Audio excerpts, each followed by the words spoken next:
société, parce que je sais très bien que je ne peux pas la démonter en un claquement de doigts pour monter la suivante.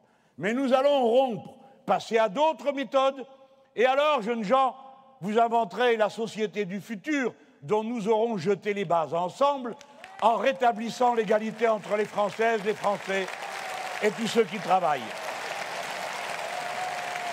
Nous allons gouverner par les besoins. Eux, ils ont gouverné par la marchandise. Tout doit devenir marchandise avec eux et il faut la produire au plus bas prix possible de manière à ce qu'ils s'en vendent beaucoup et que tout le monde travaille. Rien de tout ça ne s'est produit. Tout a été dévasté. Nous, nous allons gouverner par les besoins. De quoi a-t-on besoin? Et quand on parle de quoi on a besoin, alors on y met les moyens. C'est aussi simple que ça et c'est la clé du bonheur. Car chaque fois qu'on vous demande comment vous payez quelque chose, je vais le faire. Demandez-leur combien coûte l'inverse.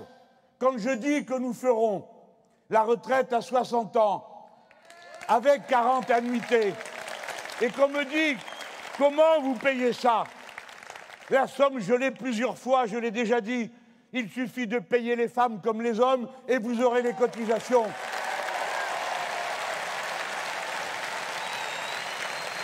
Il suffit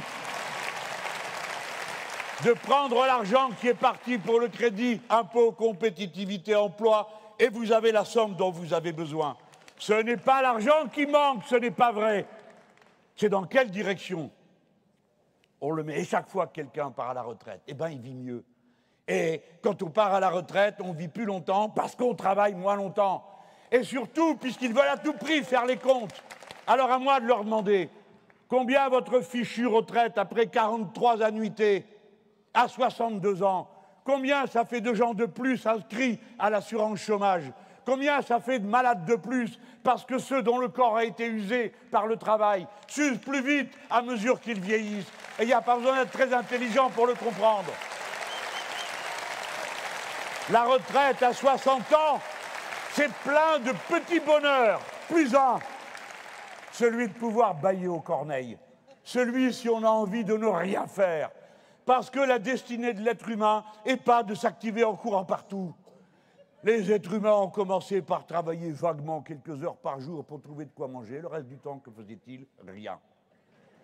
Vous entendez? Le fameux droit à la paresse de la Fargue, que ce n'était pas de la paresse, c'est juste le droit d'être un être humain.